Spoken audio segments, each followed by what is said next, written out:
This is a Blairing Out with Eric Blair show, and today I'm here with former members of the Adolescents, DI, The Crowd, and Doggy Style. OC Punk Supergroup, Crash Kills 4. Alfie Agnew played in DI, Adolescents, and Almost 21. John Knight, I played the drums. I played in DI, Almost 21, and numerous others. Jeff Milucky, bass, played with Rikk and The Crowd, amongst others. Mark Tolbert, vocalities, and played with Doggy Style. John Bosco, I play guitar. How did Crash Kills 4 get together? The first time we got in a fight in a parking lot, and the next day Crash Kills 4 started. For DI, right? From DI into Crash Kills 4. We left and started this. And this time around, it just started by accident, about 2 years ago. Who was in charge of recruiting all the members? I recorded some drum tracks with this guy, and Ian Peterson, and we had like 15 tracks of drums, and I called Bosco, and he came down, and then I had a friend, Facebook Alfie, and he came out of the woodwork, and then Jeff appeared, and then Mark showed up. So it was sort of just came together over recording this record that we wound up doing, and now we're playing sets. It was just an accident, really, seriously. I mean, we just playing for fun and for free and just kind of getting back at it. They basically started doing a three-piece with Bosco on bass and Alfie on guitar, and recognized real quick that it's a two-guitar band. So he switched to guitar, and they called me, and they actually made me fucking try out. Can you believe that? I actually drove there from work at lunchtime in my work in my golf shirt and shit, and went and tried out for an hour, and was lucky enough to be hired by these. It was just the first practice. We knew it was going to happen. How'd that work out? I don't even remember that. I know, you were there though. No, we were here at Alex's bar one night, and I told you if you wanted a real bass player, call me up. And I said okay, and then I called him up, and then we were rocking. And then after my vocal tracks were done, and we had Mark come sing some backups, because I like my friends singing backups, and then everybody goes, why don't we have Mark sing the rest of the songs? And we're all okay, rad. Mark, what was your first thought about joining this band? Oh, I was fucking excited about it, man. I mean, him and I have been talking about doing something together since we were teenagers, and we never did, And I've, known these guys. Well, Alfie and John, I knew them kind of vicariously through him, and I just met Jeff, although we've been in the same pockets for a long time, and I don't know, I was really excited about it. I was really stoked to come and help out with backup vocals and stuff for their record that they were putting together. And then when they asked me to do, the vocals, I was honored, really, So this has turned out to be something really super cool, for me. Crash Kills 4 just finished recording an album. The title is Raincoat and Shoes and Pornographic Blues. We've been friends since high school and stuff, so we're just putting everything together and presenting it to everybody. They're either going to like it or they're not, and that's okay with us because we're having fun. And it's all about, we're older now. It's not like you're in a band, you're on a record label, and you got to put out records. It's not about that anymore. Can you see taking this on the road, considering that you guys are adults now? And you have adult responsibilities. Well, I mean, we're not only adults, but we're in our fucking 40s now. You know what I'm saying? Speak for yourself. You gotta just go with that, dude. So wait, you're only what? 46, right? We all have, we all have jobs. You know what I mean? We have bills to pay. We have things to do. If we could. I know that collectively, if there's a way that we could pull it off, I could take an extended vacation. We'd have to do it when Professor Agnew over there is during his summertime or whatever. I would love to fucking go on the road, whether it's 2 weeks or a month or whatever. But I mean, we would all love to do it, I mean, would anybody want us to? Who knows? You know what I mean? But if that came up, I'm sure we'd be able to work it out some way, somehow. Alfie, what would it take for you to go on tour with these guys? $5. What do you mean? I came all the way from Fullerton to Long Beach, man. I have done road trip today. No, it would just take a little advanced planning, that sort of thing. I think if that was able to happen, and if people want, that's the thing. I mean, certainly, kind of like Bosco said, we're really not in a position to need to go out and sort of try to make a name for ourselves. If people want us, and if they want to come out and see us, and we can make it happen, then fantastic. But it really, I think, would have to come from the desire for other people to want to see us, if we're really still that interesting or not. I'd like to think we are, but I think we could do it. Maybe start off with a little weekend stint, something that doesn't take too much time off work, that kind of thing. But it can happen. I mean, my job is kind of flexible parts of the year, but some of these other guys have some serious responsibilities. They own the things they do, and that could be a little bit more difficult. But you never know. If you were to ask me 10 years ago if we would be jamming here today at Alex's Bar, if we were going to be releasing a record in a few weeks, I would have said, "What are you talking about?" So anything is possible. Anything is possible. How did Crash Kills 4 secure the record deal? There's no record deal. I mean, we've just been collectively doing what we can, little by little by little, making, stumbling our way into this record that we have now that, we'll put out a little here and a little there. And it's all just, if people want to hear it, we'll make it available for them and see what happens. None of us are in a big hurry to jump in a van and eat SpaghettiOs out of a can and live on $5 a day to try to make people like something that they may or may not like. It either happens or it doesn't. And in the meantime, we just keep moving on, Let me add in. Basically, this record is a collection of songs that these guys have had as far back as 30 years now, probably. Yeah, easy. And so they're all old songs. And we're just starting the process of writing new songs. So really, Johnny wanted to get a good quality recording of these songs. I think that's how it started. Yeah. And he had access to the Pennywise studio where Ian worked, and so that's where it was recorded. Ian Peterson. And it's a great fucking record. I also have a recording studio at my house. And so what we're going to do is we're going to record and record and record because it's free. And so we can go into a house where we also rehearse and go in there and do 2 tracks, 4 tracks, 6 tracks, whatever. We can keep them, we can throw them away, and we have the luxury to do that now. And so I think that's the plan more so than anything right now, is just to keep writing new songs and keep recording them, and whatever happens with them, happens with them. Bosco. Yes, sir. How has Crash Kills 4 invigorated you as a musician? When we were playing, when we first started and stuff, people gave us a lot of opportunities to play.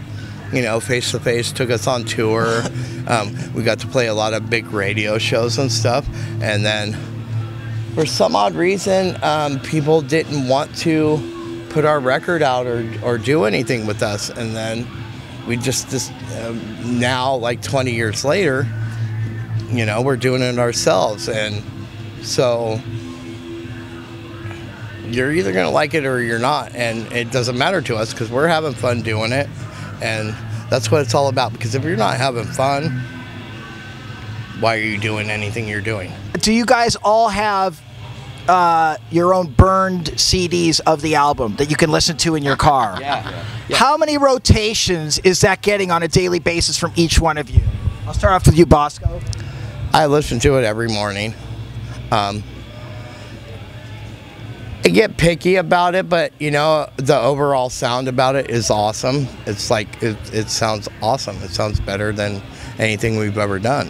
So I'm really proud of what we did together and stuff, and I can't wait to do more, because together, most of us, besides old songs, we have a lot of old songs. There's new songs that we've been practicing, and it's just going to get bigger as we keep playing. Seriously, I have a pretty long commute. I commute from San Clemente to Long Beach, and I probably listen to it once a day since we got it. Yeah, because like he was saying, I'm just really fucking proud of it. And it's when you do something, you're always trying to you know, even after the fact, even though you know it's final, you're like listening for inconsistencies or this, that, or the other, and just wondering, like, you know, how are people going to take it? But I'm pretty fucking proud of it. So you guys have decided to do a cover of Letterbomb, which is from The Crowd, band that you're famous for being a part of. Yeah, we were actually going to do a song called Life's a Pill, and my son's band, NDE, who also practices in my studio, that was an easier song for them to learn because they're all pretty young, and so I gave that song to them, and we took Letterbomb, and I came out good.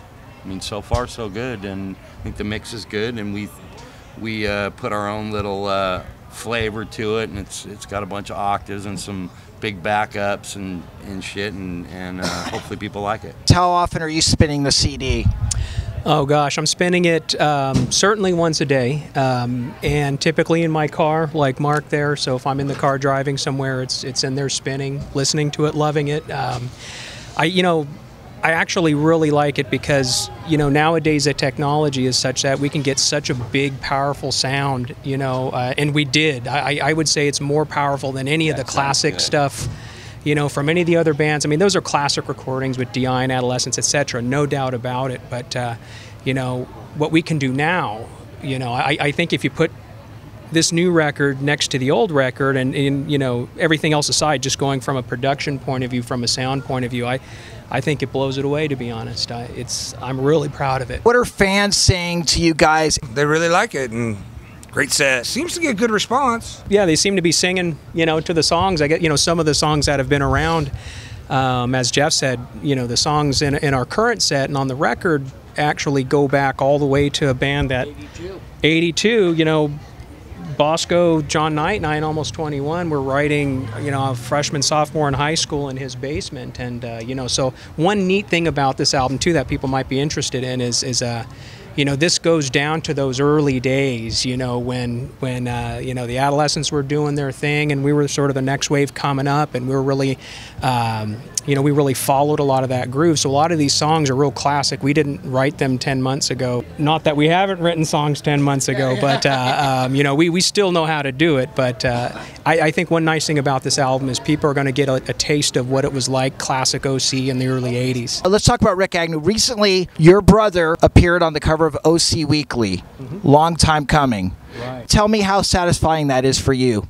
It's tremendously satisfying. I mean, you know, he's been such a massive influence. I mean, obviously to me, you know, growing up in the house with him and learning so much from him, you know, I mean, he's solely responsible for getting me into music and things like that.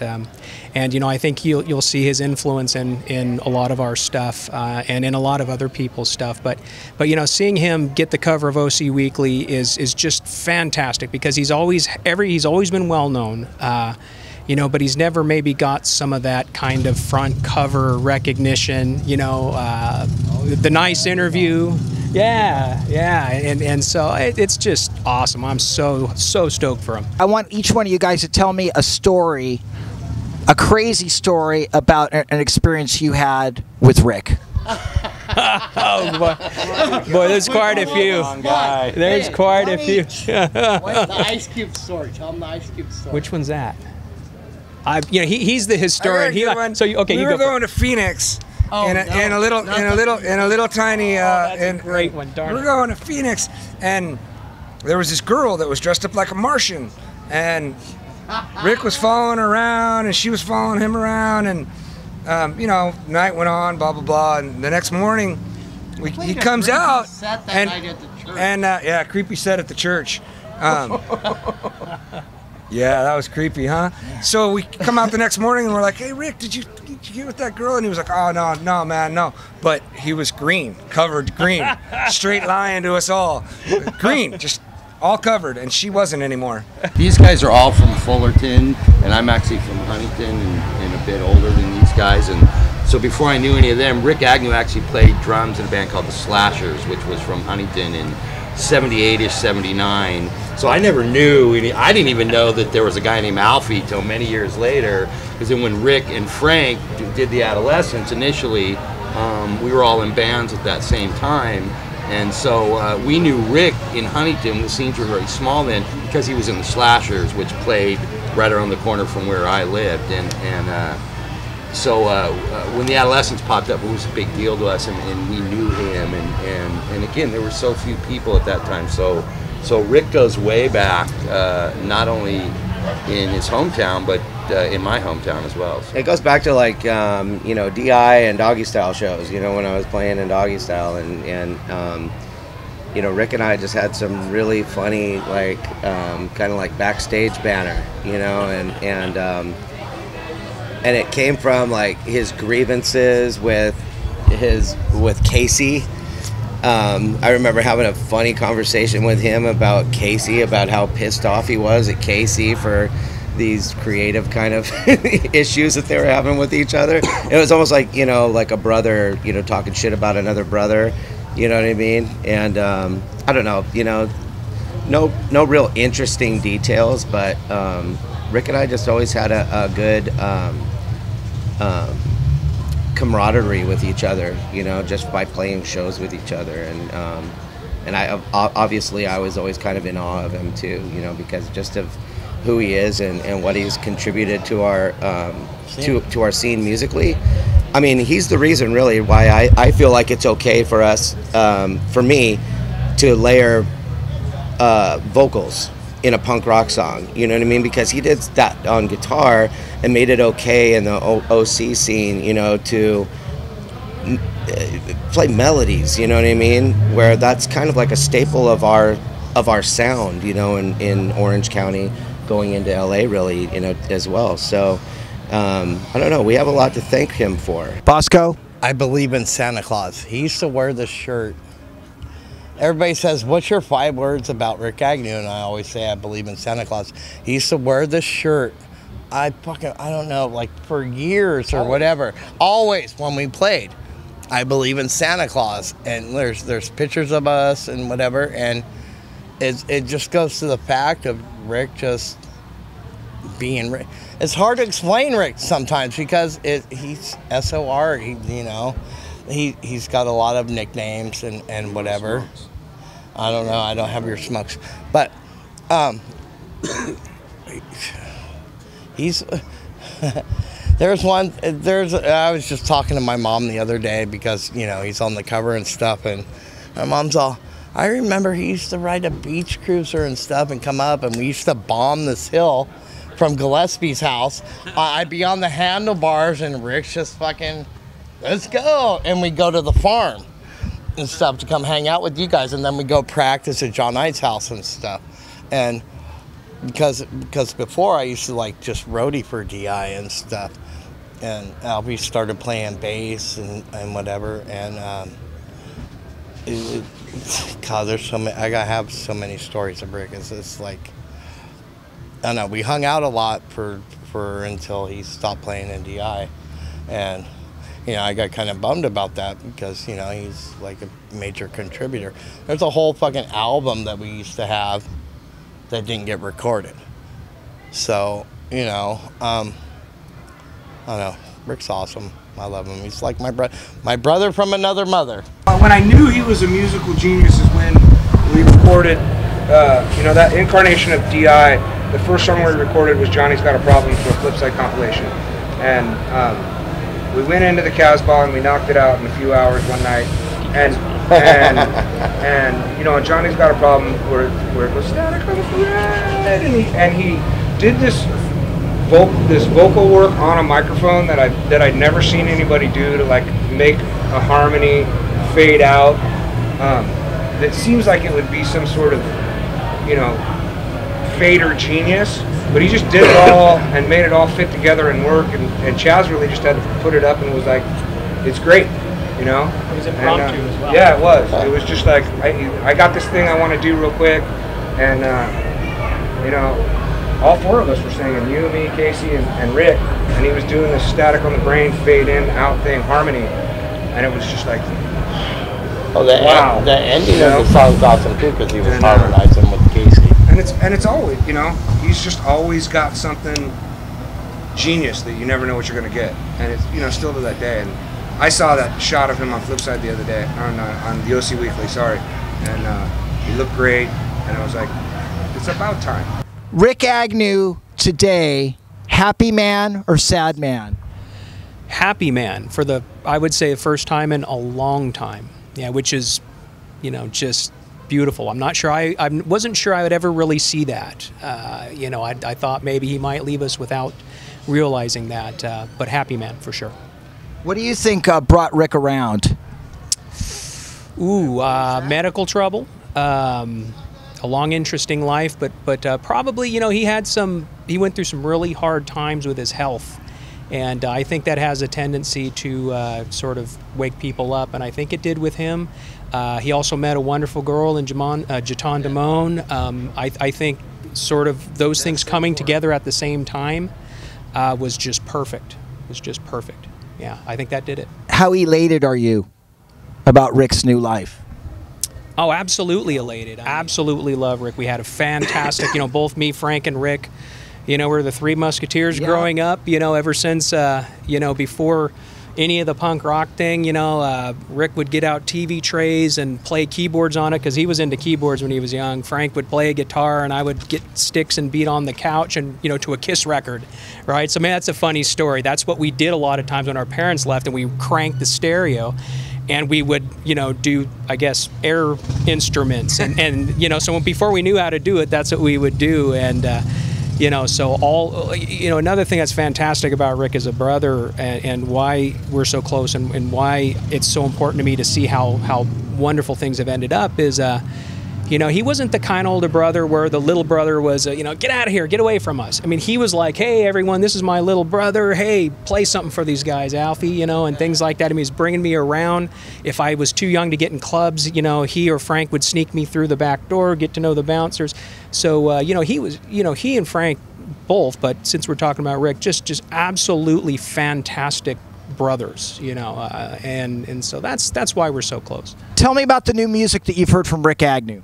He has that new song, what is it? We Can't Change the World, or I Can't Change the World. What is it? Yes, he has Jaton singing on it. I think it's fucking awesome. To me, when I listen to Rick's recordings, whether it's All By Myself, Turtle has rad songs that nobody ever hears, Yard Sale or whatever. It's Rikk, and I just go, dude, that's awesome.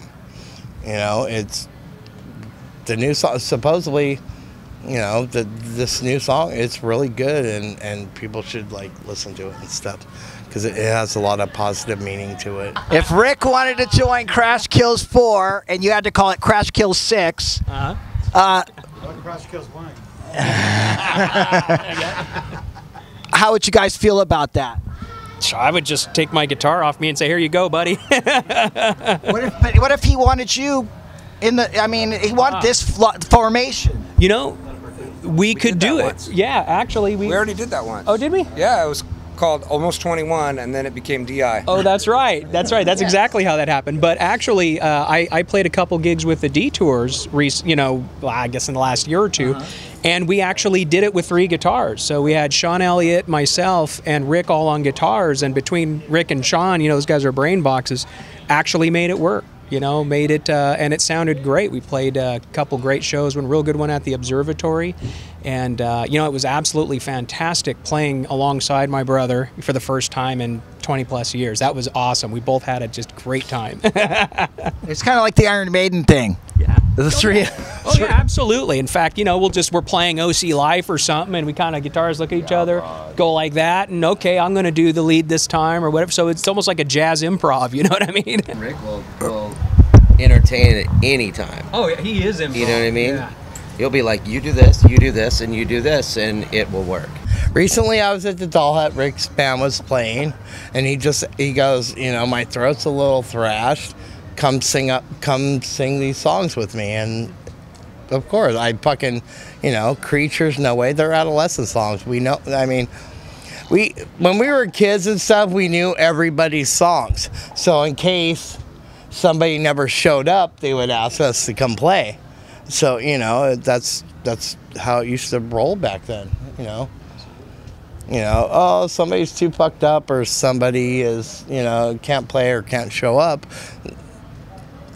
Boys would come up and fill in, and that's what we did. We were a family, and that's pretty much what it's all about. Even now to this day, it's still all about family. you know, when we started recording this. You know, why, you know, we asked people to do it. They either couldn't do it or whatever, but it's all about family. And if we're not all about family, then why in the fuck are you doing it anyway? And with that, John Bosco, this is a Blairing Out with Eric Blair show with Crash Kills 4, signing off. Bye-bye.